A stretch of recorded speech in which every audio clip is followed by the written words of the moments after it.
What's up everyone, I'm CallumOnToast, and in today's video I've got some absolutely insane battles to show you guys in the Ultra League Premier Classic Cup. Now we're running 3 Glass Cannon Pokemon, but the fun doesn't stop there because on each Pokemon we're running a charge move that is definitely going to catch my opponents off guard if we can land it and just completely nuke them. So to start things off, I've got Haxorus in the lead, already a very uncommon Pokemon, but instead of the typical Night Slash, we're running Earthquake to take on those Nidoqueen, those Steel types that perhaps think that they're safe to just no shield a Night Slash or Dragon Claw, but Earthquake is going to devastate them. We've got Gengar as the safe swap, and because it's a safe swap, we're going to be running Focus Blast on there, specifically for those Obstagoons, for those Snorlax, for other Pokemon that typically think they're in a very good matchup up against this Ghost type. And then finally we've got Chandelure in the back. You guys, if you're a long-term subscriber, will have seen I've run Chandelure with Energy Ball many times in the Ultra League, and Energy Ball is just there for hitting those Swampert, those Walreins and other water types for super effective damage and just taking my opponents off guard. So as for the team composition, Haxorus and Chandelure actually form a fairly strong core. The Dragon typing is weak to Ice types and Fairy types, which Chandelure covers really well. And as well, it does have Counter as the fast move to hit for super effective damage up against those normal types and those Dark types, which are super effective up against the Chandelure. So it makes a pretty strong core, but there are some problems, and that is going to be the Dragon Breath users. So Dragonite, Kingdra, Gyarados and Charizard, they're all very strong up against the Haxorus, and they're even stronger up against that Chandelure, so it's going to be tricky if we do see some Dragon Breath users in the lead. But we've got Gengar as the safe swap, and with that Focus Blast we can nuke pretty much anything in this meta. So with that being said, let's get into the question of the day. Which nuke charge move do you like to run on an uncommon Pokemon that almost always goes unshielded and allows you to flip a very difficult matchup? Let me know in the comment section below, and with that being said, let's get into the battles now. Alright, so going into this first set here, I'm actually going to show you guys a 5-0 set running this team where some of the battles were insanely close. But into this first lead here, we lead into the Walrein. Unfortunately, they are going to win the 1 and 0 shields quite comfortably, but I'm going to go for the Earthquake, hoping they no shield. But they do shield. I really did not expect that. They can comfortably tank a Dragon Claw there. So bit annoying, but they're going to go straight for the Earthquake here, switch into a Charizard. Do they know that we're not running the Shadow Ball? It appears that they do, because pretty much every single Charizard, every single Dragonite no shields up against my Chandelure, which is a bit frustrating, but when we come up against those water types, that Energy Ball is really handy for us. So we do get a shield from this Charizard. I'm going to hope that they just go straight for a Dragon Claw up against a Pokemon that comes in, and they do, so that is really nice. Gengar, not the tankiest Pokemon, but we can tank a Dragon Claw better than the Haxorus, and as well we're able to Shadow Claw, farm down that Charizard there. They come back in with the Walrein, I overfarm just a little bit, go for a Shadow Punch, we take out the Walrein, they come in with a Blaziken, and I'm able to get to the Focus Blast, and you guys already know that Focus Blast is absolutely going to destroy the Blaziken there, and I'm able to take that game 1. So GG's to that opponent there. Into the next game, we lead Haxorus into Dragonite. So like I was saying, Dragonite very difficult to deal with this team because Chandelure has an even worse matchup than the Haxorus. So I just have to stay in, go for a CMP tie on the Dragon Claw with this Dragonite, and they do throw straight away, which is perfect. We get a shield advantage, and that's probably the best I can possibly ask for in this matchup. So now if they do have something really strong up against my Ghost types, I am kind of in a tricky situation, but I come in with the Gengar here, over farm a little bit, go for a Shadow Punch, it doesn't quite take out the Dragonite, and I actually switch here to catch the charge move. You might be wondering, why did I do that? Well, I wanted to preserve the energy on the Gengar. I wasn't sure if that one Shadow Claw would come before their Dragon Claw, so I switch into the Chandelure here. I'm going straight for the Energy Ball. Will they respect this damage? Yes, they do, and they do shield up. I know this is just going to be an Icicle Spear, but I do need to preserve some health. They're going to be able to get to another Icicle Spear, but this won't take out my Chandelure. I'm going to pause for a split second, see if they want to switch out. They choose not to, so I go for the Energy Ball. We take out the Walrein. They they have a Blaziken in the back once again, and once again we're going to be able to go for the Focus Blast, and we easily take out the Blaziken and take that game. So a complete repeat of that first battle there, the ending going Focus Blast into the Blaziken, but into the next battle here, we lead into an Empoleon. So they're going to stay in initially, they actually try to catch a Night Slash, they switch into a Combo O, so going for the Dragon Claw, and then I will swap into the Gengar. My opponent lets that go through, so I will be able to control switch advantage, but to be safe, I'm going to shield up this charge move. They actually go for a close combat, anticipating I would shield, and then lowering their defense so I get less farm. So very smart from my opponent. I'm going to throw straight away, expecting the Empoleon to come back in, but they actually come in with a Dragonite, so I'm going to overfarm a little bit, go for the Shadow Punch here, baiting as if I've got a Shadow Ball, and we do get a shield from this Dragonite. Now here, Chandelure is dead weight up against this team, so I'm going to bring it in up against the Dragonite, let this charge move go through, this shouldn't take me out, and I can go instantly for the Flame Charge here, up against the Dragonite, and do we get a shield? Yes, we do get a shield. I switch into the Haxorus, trying to snipe it with the Dragon Claw, but they switch into the Empoleon, catch the Dragon Claw, but that's going to work out in my favour, because now I can shield up this Drill Peck, counter, farm them down, and come out with another Dragon Claw loaded. This is going to be a CMP tie, but Haxorus easily wins CMP up against the Dragonite, and I'm able to take that game. So GG's to that opponent there.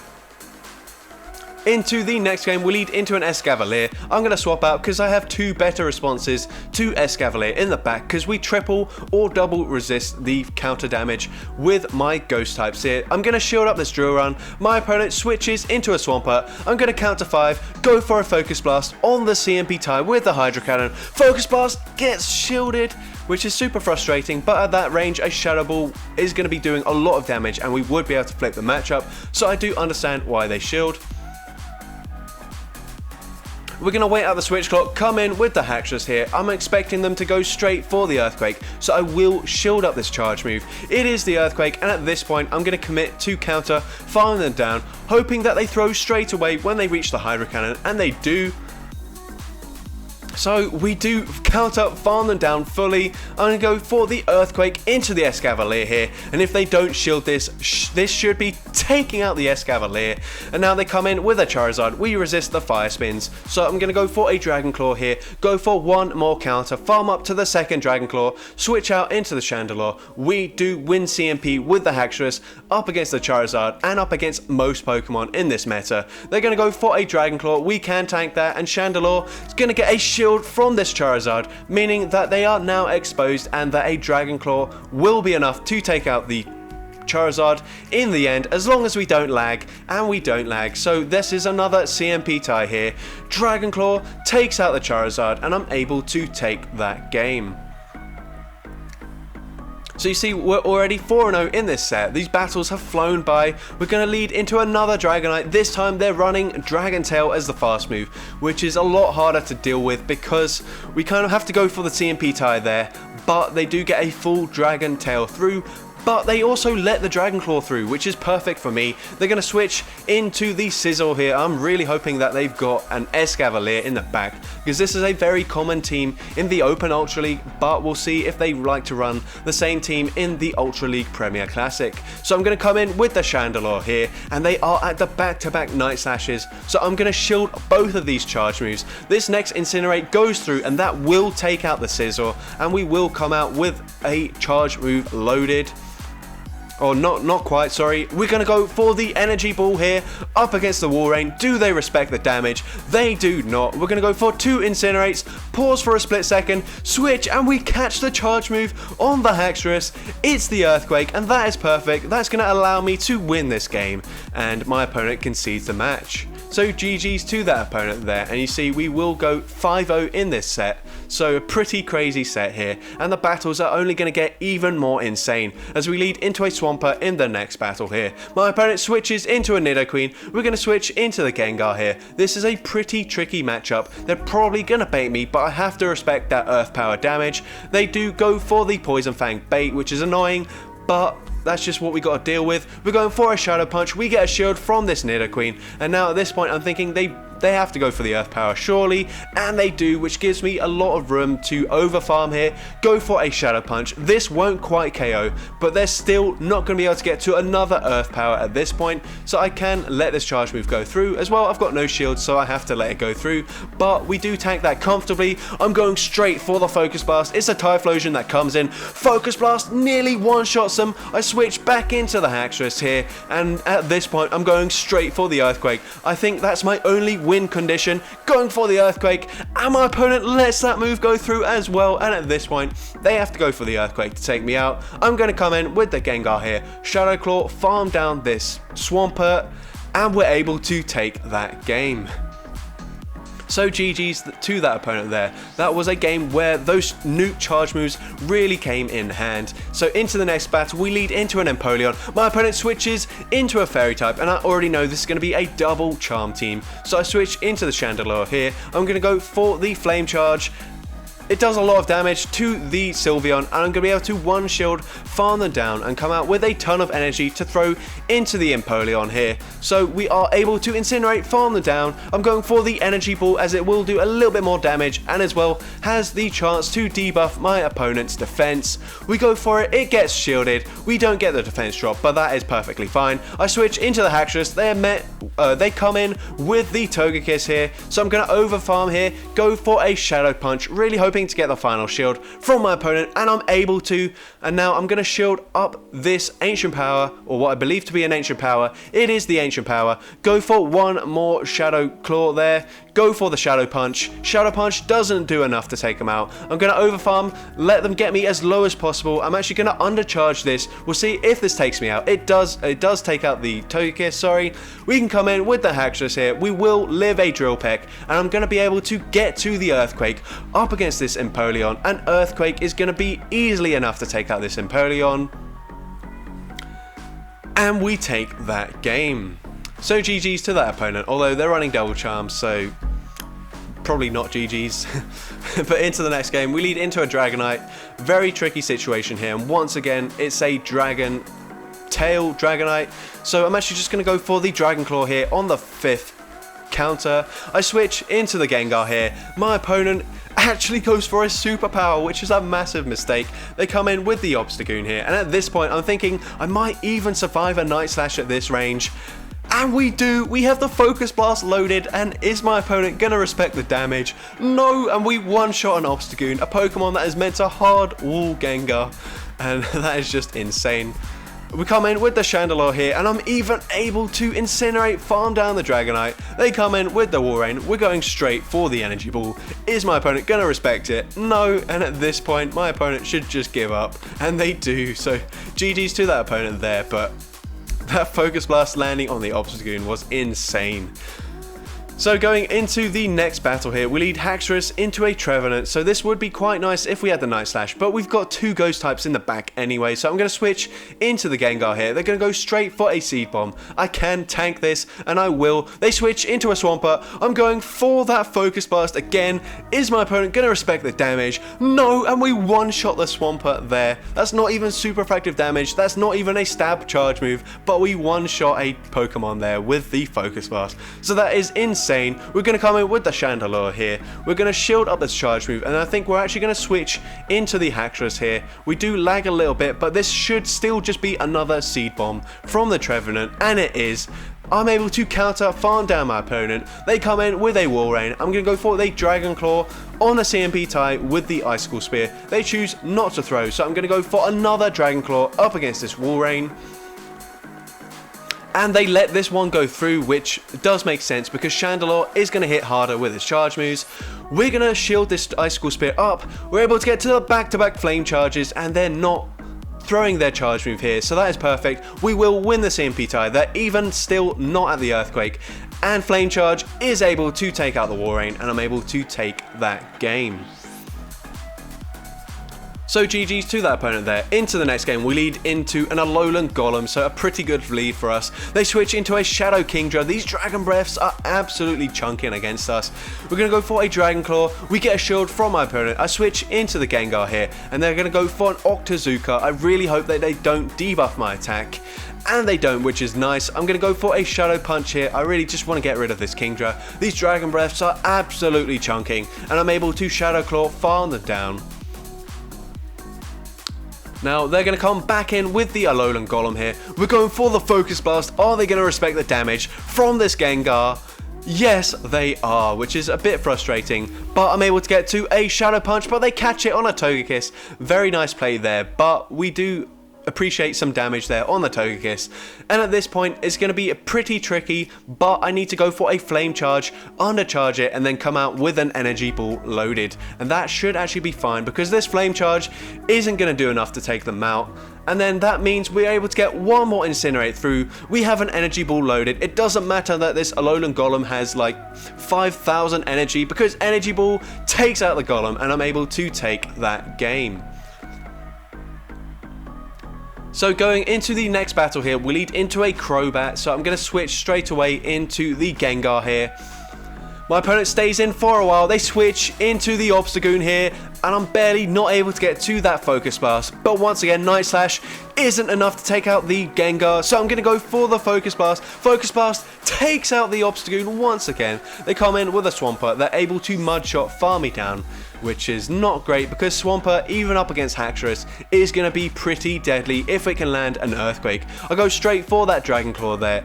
Perhaps I should have over-farmed a bit because they're going to go for an Earthquake here, and I'm going to stay in with my Haxorus. At this point I can let this charge move go through, but they're not going to let me farm them down. They're going to switch into the Crobat here, and maybe I should have thrown my energy or tried to catch the Poison Fang instead of switching out straight away. My opponent baits me with the Poison Fang, and now I'm going to go for a Flame Charge here. I really need to get to the second Flame Charge before they get to a Shadow Ball, and are we going to get there? No, we're not. This Shadow Ball easily going to be enough to take out my Chandelure. I'm going to come in with the Haxorus. We go for one Dragon Claw. This will get the final shield, and now I'm going to be able to just barely get to another Dragon Claw here. Is this enough to take out the Crobat?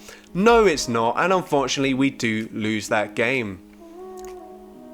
So GG's to that opponent there. Into the next game, we lead into a Nidoqueen, so I'm going to stay in for a while, switch to try and catch the Poison Fang, and I am able to do so, which is perfect. Poison Fang is double resisted, so that does barely anything, but unfortunately they have an Obstagoon, and now we have been able to tank the Night Slashes, but because my defense has been lowered, this Night Slash just barely does enough damage to take me out before I get to a Focus Blast, so that is a bit frustrating. I'm going to shield up this charge move, over farm just a little bit, go for the Dragon Claw here, and this will be taking out the Obstagoon, and we're going to have a ton of energy loaded to throw an Earthquake into this Nidoqueen. Is my opponent going to respect the damage? No, they're not, and we boom the Nidoqueen. They come in with a Swampert, and now this is really tricky here. I really need them to no-shield this charge move, and they do no-shield it, but even then they're able to Mud Shot, farm me down, and there's just nothing my Chandelure can do, so I will just let this charge move go through. They still have 2 shields remaining. There was no point wasting their time, so GG's to that opponent there. Really well played. And into the final battle here, we're going to lead into a Gallade. Go for a Dragon Claw straight away. This is kind of tricky because I've got 2 ghost types in the back, but they actually don't do that well up against the Gallade because Gengar does take super effective damage from the confusions, and as well Chandelure still takes a lot of damage from those confusions. We both swap at the exact same time. I swap into the Gengar here. My opponent switches into the Togekiss. I do get a shield from my opponent there. I'm going to overfarm, go for another Shadow Punch, but at this point my opponent probably knows it's not the Shadow Ball if they were counting, which they were, so they no-shield it. They get to an Ancient Power, it takes me out. I'm going to come in with the Chandelure, farm them down with the Incinerate damage. And my opponent comes in with a Trevenant, so I go straight away for that Flame Charge, and this will get the final shield from my opponent. I'm going to go for another Flame Charge here, but my opponent makes the catch on the Gallade, and that is a really nice play by them. Flame Charge takes out the Gallade, and unfortunately I'm going to come in with this Haxorus here. This Dragon Claw doesn't do enough damage, and they will be able to Shadow Claw, farm me down. No, they won't actually, but there's no point shielding this. I'm not going to be able to get to another Dragon Claw, and they are able to Shadow Claw, farm me down, and take that game. So that's going to be it for today's video. I accidentally left all the losses at the end of the video. Usually I like to group the entertaining wins and some of the close losses together and then sort of spread them out to even out the video, but obviously I forgot to do that for this video, but I hope it doesn't really matter too much to you guys. And with that being said, if you did enjoy the video, make sure you leave a like, leave a comment letting me know, and as well don't forget to respond to the question of the day if you haven't done so already. And if you're not yet subscribed and you want to see more content like this in the future, make sure you hit that subscribe button and turn on post notifications. That way you're notified whenever I upload a new video. And with that being said, let's get into the shoutouts from my previous video. So firstly, we've got Amzorkin, who says Shadow Ursaring for the Great League. They thought it would pull off some cheesy wins at least, but it never did. And this Pokemon has some really good fast moves. It's got Counter, it's got Shadow Claw, but its charge moves are just too expensive. It's very glassy. If it had something like Body Slam, then this Pokemon could actually be very scary. But with the charge move it does have, it makes it very one-dimensional, and yeah, it's just not that great. It's a Pokemon I've also tried myself and not had too much success with. Next we got Totonias, who says I built a 2-cannon for the Great League, thinking Bullet Seed plus Rock Blast plus Drill Peck combo would be amazeballs, but boy I was wrong. And the problem with 2-cannon is that it is a very glassy Pokemon, but it just doesn't hit very hard. Bullet Seed obviously being non-stab, Drill Peck being a very cheap energy charge move and usually not quite enough to take out a lot of Pokemon that are weak to the flying typing, and Rock Blast also not very strong charge move at all. Even up against a Talonflame in the Great League, it's not going to be KOing. So yeah, this Pokemon seemed like a pretty interesting pick, but it just doesn't hit very hard. And finally we've got Lope YouTube, who says they built a Porygon 2 for the Ultra League since many said it was bulky, but it's not bulky, and they've only used it in 5 battles since because it just doesn't win that many matchups. And this is also a Pokemon I have tried out for myself and not had an awful lot of success with, although I will admit I did try running it in a double Porygon team also alongside Porygon Z. But for me, I just felt like the matchups were really bait dependent and whether or not you could get that debuff from the Tri-Attack and then land whatever nuke charge move you were running. But yeah, I didn't feel like Porygon 2 worked very well for me, so that's why I'm including it in this video. So with that being said, thank you all so much for watching today's video, and I hope you have a great rest of your day.